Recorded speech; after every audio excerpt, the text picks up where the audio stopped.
ce qu'on nous enseigne. C'est une façon de montrer de l'obéissance et de montrer que nous écoutons ceux qui nous enseignent, ceux qui nous disent, comme je vous ai dit ici, vous savez, toute cette prédication que j'ai eue, c'était un sujet très vaste, le sujet de la prière. Je me suis moi-même rendu compte que je n'ai même pas touché la surface. En fait, j'ai just pick up, j'ai pris par-ci, par-là pour pouvoir en parler, mais le sujet de prière est un sujet très vaste. Et j'étais là en train de me gratter hier toute la journée, je me disais comment je vais aller, comment je vais conduire, jusqu'à ce que j'ai parlé au pasteur. J'étais en train de parler au pasteur de quelque chose, je dis ok pasteur, lui il me dit bon, moi je voudrais dormir, je suis fatigué, j'ai fini ma méditation. Moi je dis ok, moi aussi je voudrais commencer à mettre la dernière main sur ce que j'ai préparé. Le pasteur a commencé à parler.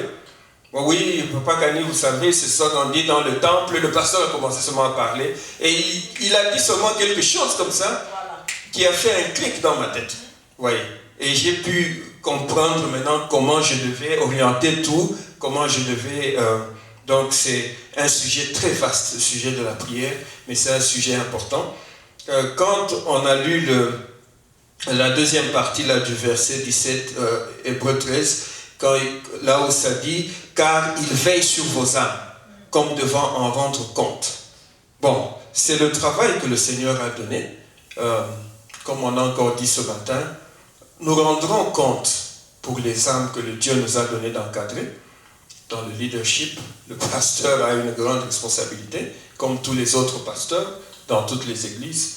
Ils rendront compte un jour, le Seigneur va te demander qu'est-ce que tu as fait. Qu'est-ce que tu as fait des enfants que je t'ai donnés, des âmes que je t'ai données? Qu'est-ce que tu en as fait? Est-ce que tu as aidé? Est-ce que tu as prié? C'est ainsi que le pasteur a commencé même à me dire que notre travail, ce n'est pas seulement de prêcher, mais nous devons prier pour les autres. Je me suis dit, bon, il arrive que je prie, mais combien de temps est-ce que vraiment je prie pour les gens? J'ai dit, ok, aujourd'hui je vais prier pour telle famille. C'est vrai que je cite les familles, parfois quand je prie, Seigneur aide telle famille, mais je le dis généralement, globalement. Mais bon, peut-être que je devrais moi-même déjà commencer par changer, commencer à prier pour les familles. Un jour comme ça, tu prends la famille Omar, tu pries pour eux. Toi, si tu connais un problème, tu en parles à Dieu. Un autre jour, la famille Menda, la famille Malou, Béa, toutes les familles que nous voyons. Nous devons prier, c'est très important. C'est ça le rôle que le Seigneur nous donne. Parce que quand nous devrions rendre compte, au moins le Seigneur qui connaît tout, il saura que voilà, tu as quand même prié pour tel et tel. Mais si nous n'avons jamais prié, comment est-ce que nous allons justifier que nous sommes en train d'encadrer des enfants de Dieu? C'est très difficile. Alors, prier, rendre compte, c'est bien, mais nous avons vu, et nous avons vu aussi dans Philippiens 2, 19 à 21, là où l'apôtre Paul se plaint, quand il était en train d'envoyer Timothée chez les Philippiens, il s'est plaint en fait qu'il était obligé en fait de prendre Timothée de loin et l'envoyer chez les Philippiens, alors que chez les Philippiens il y avait déjà des serviteurs. Mais les gens qui étaient là-bas, ils don't care. Vous voyez, ils ne s'occupent pas du peuple de Dieu. Ils n'ont pas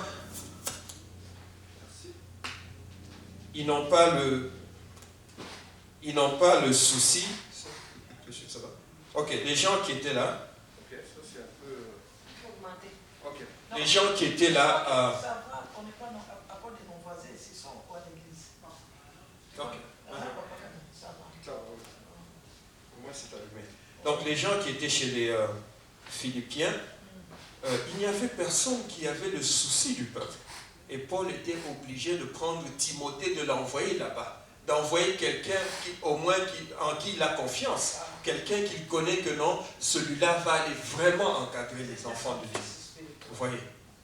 Donc c'est ça. Et si moi-même, ici, je suis ici, prêchant ici chaque dimanche, mais je ne fais pas ce qui est le plus important, prier pour les âmes, prier pour les familles, prier pour les brebis que le Seigneur nous a données, le travail que je suis en train de faire est inutile. Et au dernier jour, Dieu me demandera des comptes. Et je ne saurais pas me justifier. Comment je saurais justifier cela? Donc c'est un problème qui est ancien. Et nous voyons ça dans beaucoup d'églises. D'ailleurs, je me rappelle même une fois, dernièrement quand on était au Congo, on parlait de ça avec le pasteur, il avait été invité dans une église, il est allé prêcher le matin, et il a prêché, il a terminé, je crois, vers 13h, et il y avait un autre culte à 16h. Mais la particularité de ce culte, c'est que tout le monde devait rentrer au culte, et quand vous allez dans ce genre de culte, c'est seulement les frères, les bergers ici et là qui dirigent ces cultes-là. Et le pasteur arrive en dernière minute là, il prenait la sieste chez lui, il arrive juste en dernière minute là pour prêcher, il a déjà porté une cravate, vous voyez, il prêche, et après il prend le rapport des offrandes et il est parti. Vous voyez. Donc, beaucoup de serviteurs de Dieu pensent que s'occuper des enfants de Dieu ou s'occuper du peuple de Dieu qu'on leur confie, c'est seulement la prédication et les offrandes et travailler sur leur impression et vous voyez, ils font du marketing sur leur personne. Mais il faut aussi prendre le temps de prier. Je ne sais pas combien de serviteurs de Dieu font ça, mais le Seigneur nous demande de faire ça. Alors, nous devons prier les uns pour les autres. C'est-à-dire que la prière n'est pas seulement en un sens. La prière, c'est... La Bible nous dit prier sans cesse. Nous devons tous prier. Nous devons tous prier. Les uns les autres. Et les uns pour les autres. C'est pour ça que chaque fois que nous disons ici, nous devons prier pour notre pasteur. La Bible va même au loin prier pour les autorités. Prier pour toute personne qui est en position de leadership. Qui est en position de commande, qui est une autorité pour vous. Toute personne qui représente une autorité pour vous. Nous devons prier pour nos présidents, nous devons prier pour tous ceux qui nous dirigent, les gouverneurs, les ministres, tout ça. Nous devons prier pour eux parce que c'est une recommandation de Dieu. Et à plus forte raison pour notre pasteur qui en fait a besoin de prière parce qu'il doit s'occuper du peuple de Dieu. Il s'occupe d'une part importante de nos âmes, les âmes des enfants de Dieu. Donc nous devons prier pour notre pasteur et nous devons prier les uns pour les autres. Je prie pour vous, vous priez pour moi. Quand vous êtes dans chaque fois que vous faites vos prières, pensez aux serviteurs de Dieu, pensez à ceux qui vous encadrent dans le Seigneur, c'est très important. C'est là que nous avons vu évidemment 1 Thessaloniciens 5, 17, prier sans cesse, c'est ça que ça dit, n'est-ce pas? Prier sans cesse, donc la prière n'a pas de fin, on doit continuer à prier. 1 Timothée 2, 1 à 4. 1 Timothée 2, 1 à 4. Où on nous appelle à prier. J'exhorte donc avant toute chose à faire des prières et des supplications, des requêtes, des actions de grâce pour tous les hommes, pour les rois et pour tous ceux qui sont élevés en dignité, afin que nous menions une vie paisible et tranquille en toute piété et honnêteté. Et cela est bon et agréable devant notre Dieu, notre Sauveur, qui veut que tous les hommes soient sauvés et parviennent à la connaissance de la vérité. Dieu veut que nous soyons tous sauvés. Il nous exhorte à la prière. Donc, nous devons prier continuellement. Continuons à prier. Je sais que nous tous qui sommes ici, nous prions. Nous comprenons peut-être ce que c'est, mais il y a beaucoup de gens qui ont besoin d'aide, qui ont besoin de comprendre même ce que c'est prier. C'est pour ça que nous avons insisté sur ça le matin. Nous devons prier. Et le verset qui suivait là sur Hébreux 13. Hébreux 13, 17 ou 13, 18. Nous avons toujours lu, chaque jour qu'on vient ici, nous lisons Hébreux 13, 17, mais je ne sais pas si quelqu'un a déjà fait attention au verset qui suit, 18. Priez pour nous. Vous voyez, maintenant, nous qui sommes en charge, nous demandons que vous priez pour nous, car nous croyons avoir une bonne conscience, voulant en toutes choses faire, en toutes choses nous bien conduire. C'est-à-dire que chaque fois que je viens ici, je me dis, j'ai toujours pensé que je dois être un exemple. La Bible nous dit, soyez mes imitateurs, n'est-ce pas? Nous devons être des exemples pour le Seigneur, des exemples que notre bonté, notre conduite soit connue de tous. Parce que sinon, nous allons induire le peuple de Dieu en erreur. Si moi je me tiens ici pour prêcher la parole de Dieu, pour prêcher au nom du Seigneur, et que ailleurs, vous voyez, j'ai un mauvais comportement, je suis un ivrogne, je suis un fumeur, bon, ça va frustrer les gens. Comme ça que vous voyez, vous venez à l'église, vous ne voyez plus telle personne. Vous ne savez même pas ce qui est arrivé. Personne, rien ne s'est passé ici, mais il avait vu le frère Jean-Pierre quelque part dans une position inconfortable. Oh, qu'est-ce qui se passe? Et il a carrément décidé de ne plus venir. C'est comme ça que nous perdons les gens dans les églises. Parfois, ils voient des choses, quelque part, et ils s'en vont. Donc, il est très important que vous puissiez prier pour nous. Alors, James, le livre de Jacques, 5, 16 à 20, c'était ça disons que c'était ça notre point focal aujourd'hui. Jacques chapitre 5, versets 16 à 20. Je vais lire ça rapidement. Jacques chapitre 5, versets 16 à 20. Confessez donc vos péchés les uns aux autres. Confessez vos péchés les uns aux autres. C'est quelque chose que le Seigneur nous recommande de faire. Et je vous ai dit que ce sont des choses que nous devons faire avec sagesse. Trinita, tu connais bien Rufina, donc tu peux confesser ton péché auprès d'elle. C'est facile, c'est faisable. Quand vous pouvez le faire, c'est faisable. La Bible nous recommande les uns les autres et priez les uns pour les autres afin que vous soyez guéris. Amen. Priez les uns pour les autres afin que vous soyez guéris. La guérison, là, comme on a dit, ce n'est pas seulement la maladie. Quand tu pries pour quelqu'un d'autre, tu demandes à Dieu d'aider, de bénir cette personne, tu es aussi guéri parce que le Seigneur, en contrepartie, il va regarder, Trinita est en train de prier pour Rufina, elle veut que Rufina ait ceci, ait une voiture, ait une maison, tout ça. Et le Seigneur, dans sa compassion, il va regarder ce qui manque à Trinita et il va te le donner. Amen. Sans même que tu n'aies prié pour ça. C'est de ça la guérison dont nous parlons. Le healing, comme on a dit dans la Bible. Donc, prions les uns pour les autres. Il y a un avantage à prier les uns pour les autres. Quand tu pries pour les autres, Dieu te bénira aussi. Où est-ce que j'étais? Oui, priez les uns pour les autres afin que vous soyez guéris. La prière fervente du juste a une grande efficacité. La prière fervente du juste est efficace. Très important de comprendre cela. Élie était un homme de la même nature que nous. Élie était comme nous. Ok, la Bible dit Elijah. Moi, je pense que c'est ok. Donc, mes frères, si quelqu'un parmi vous s'est égaré loin de la vérité et qu'un autre l'a ramené, qu'il sache que celui qui ramènera un pécheur de la voie où il s'est égaré, sauvera une âme de la mort et couvrira une multitude de péchés. Vous voyez, il y a beaucoup de bénéfices à ramener des frères qui sont égarés. Nous avons aussi dit qu'il y a, maintenant nous nous cachons derrière la privacy. Vous voyez, on ne veut pas s'ingérer dans les problèmes des gens parce que on va dire que là, ça c'est une affaire privée, ça ne te regarde pas, on évite les problèmes.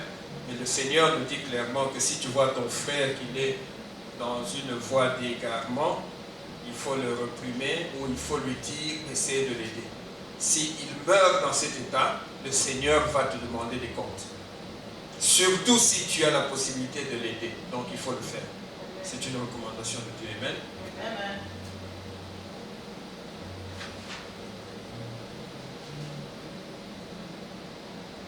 Alors, la puissance de la prière. 2 Corinthiens 10, 4, 5. La prière fait... il y a beaucoup de choses que l'on peut faire par la prière. Comme je le disais là au début, ce thème de la prière est si vaste que il faut parfois tout un séminaire, une semaine pour en parler. Mais la prière est très importante dans notre vie. Je crois que pour vous autres qui êtes exposés à la prière quotidiennement, vous en comprenez l'importance. Et mon souhait serait que nous soyons tous, en tout cas déjà au moins dans notre église, que nous soyons tous exposés à la prière de cette façon, parce que combien d'âmes seraient sauvées? 2 Corinthiens 10, 4, 5 dit ceci: car les armes avec lesquelles nous combattons ne sont pas charnelles. N'est-ce pas? La prière, ce n'est pas un combat charnel. Les démons, vous n'allez pas vous battre avec vos mains contre les démons, ce sont des esprits. Car les armes avec lesquelles nous combattons ne sont pas charnelles, mais elles sont puissantes par la vertu de Dieu pour renverser les forteresses. Les forteresses.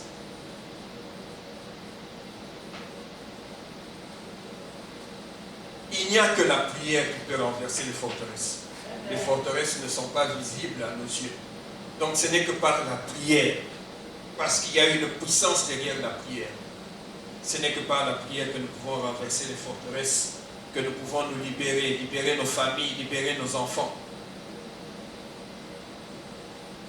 C'est ce qui fait de la prière une chose si importante. Et vous savez, beaucoup de gens sont dans l'aveuglement, ils ne savent pas qu'ils sont liés, ils ne savent pas qu'ils sont enchaînés quelque part. Ils ne savent pas que les problèmes qu'ils ont dans leur vie, c'est parce qu'il y a des chaînes, il y a ces forteresses-là, il y a des esprits mauvais, il y a des démons qui sont en train d'obstruer leur vie.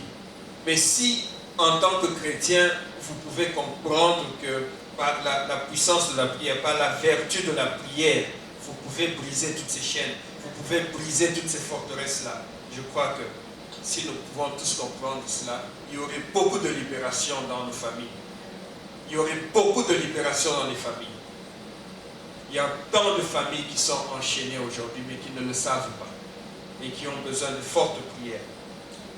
Nous renversons les raisonnements et toute hauteur qui se lève contre la connaissance de Dieu et nous amenons toute pensée captive à l'obéissance de Christ par la prière.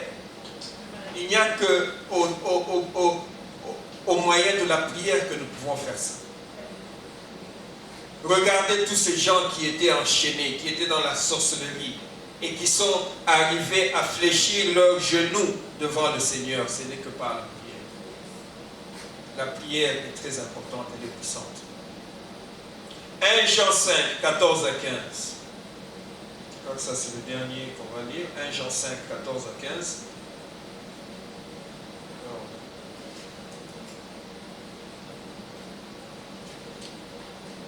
1 Jean 5, 14 à 15 dit ceci. Efficacité de la prière. Nous avons auprès de lui cette assurance que si nous demandons quelque chose selon sa volonté, il nous écoute. Le Seigneur nous écoute si nous demandons quelque chose selon sa volonté. Beaucoup de ces prières que nous faisons sont des prières égoïstes où nous voulons, Seigneur, donne-moi, donne-moi, donne-moi, donne-moi, donne-moi, donne-moi, donne-moi, Seigneur, Seigneur, donne-moi, moi. C'est toujours au sujet de toi. Mais est-ce que toutes ces choses-là que tu veux, c'est vraiment pour la gloire de Dieu? Non. Généralement, non. C'est pour ça que nous devons demander des choses selon sa volonté. Il nous écoute.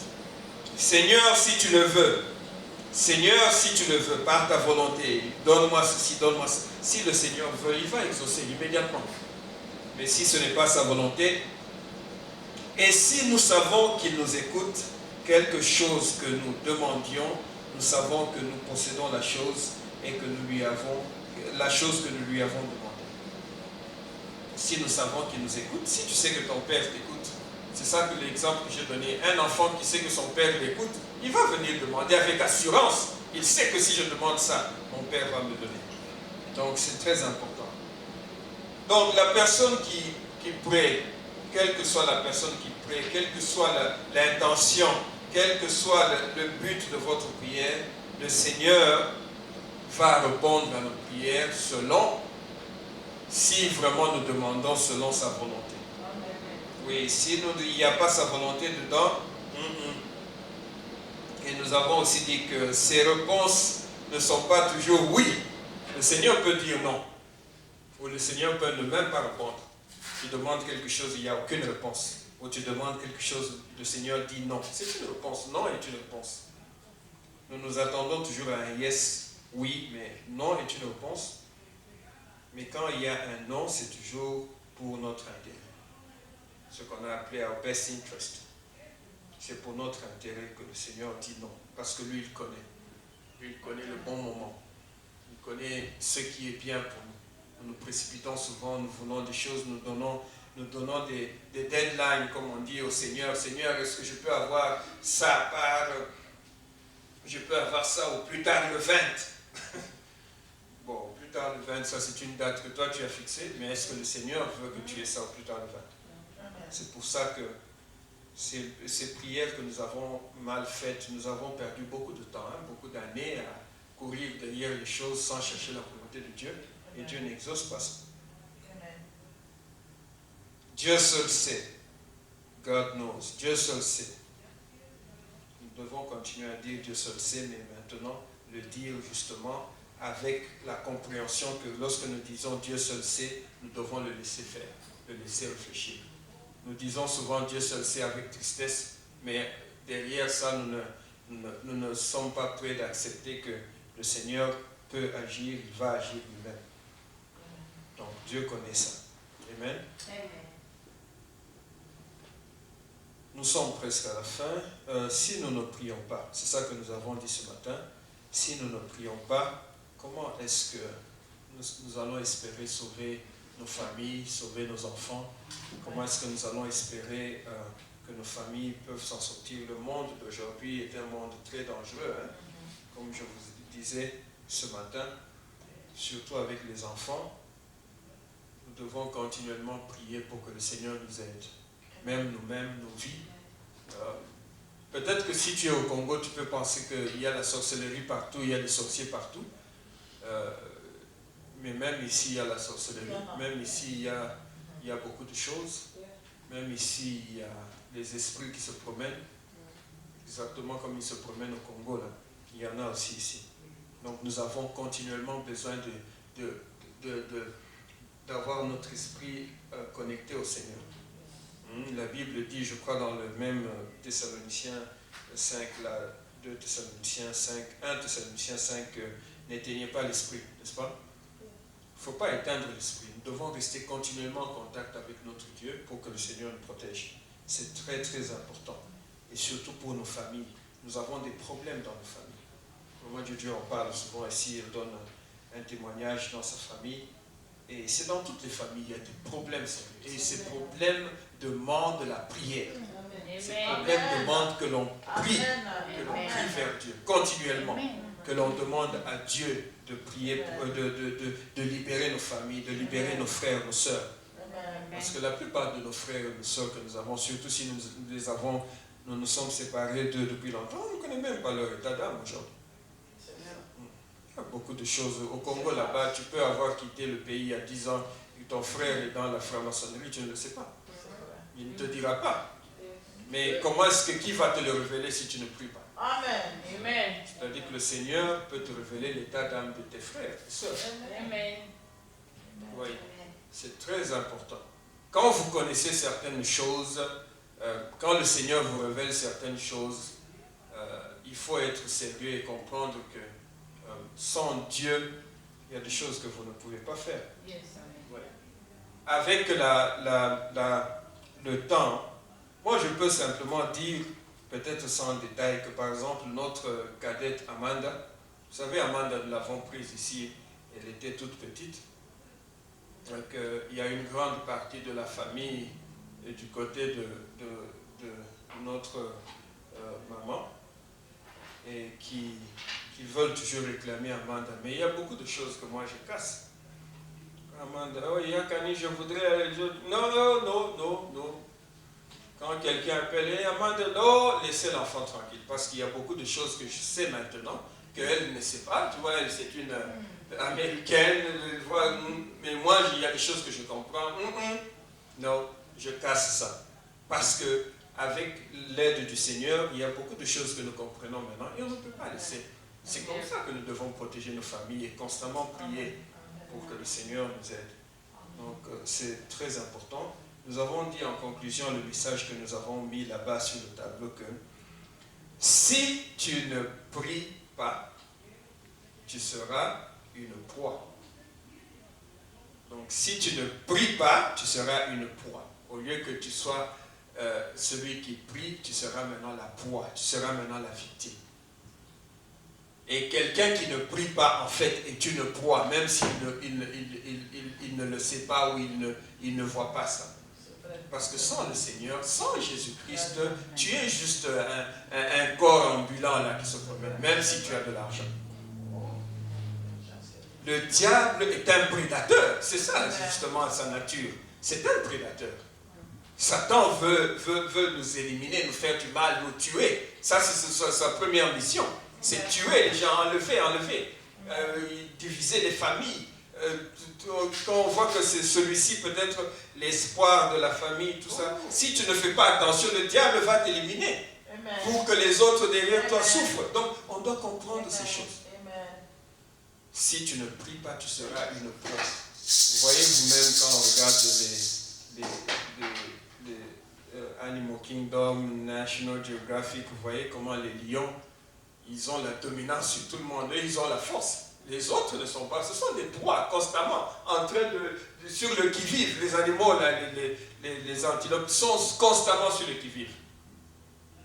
Donc c'est comme ça un peu dans la nature même. Si tu ne pries pas, tu seras une proie. Nous devons prier pour que le Seigneur nous donne la force de résister à ce prédateur qui est le diable, qui est tout le temps après nous, après nos enfants, après nos biens, après nos finances. C'est très important que nous prions. Que la prière, c'est ça qui va nous sauver, c'est ça qui va sauver nos enfants. Surtout si nous leur apprenons à prier maintenant, je crois que le Seigneur va nous sauver. Amen. Amen. Dieu est avec nous. Le Seigneur nous aime. Le Seigneur aime notre Église. Prions les uns pour les autres. Prions pour les familles. Fortifions-nous. Au nom de Jésus-Christ. Amen. Amen. Amen. Amen. Il y a quelque chose à dire. On a dit tout à l'heure, et tout de suite, ce n'est pas contre l'argent. L'argent ne peut pas faire peur au diable. Tu peux avoir des millions, ce n'est pas ce qui peut faire peur au diable.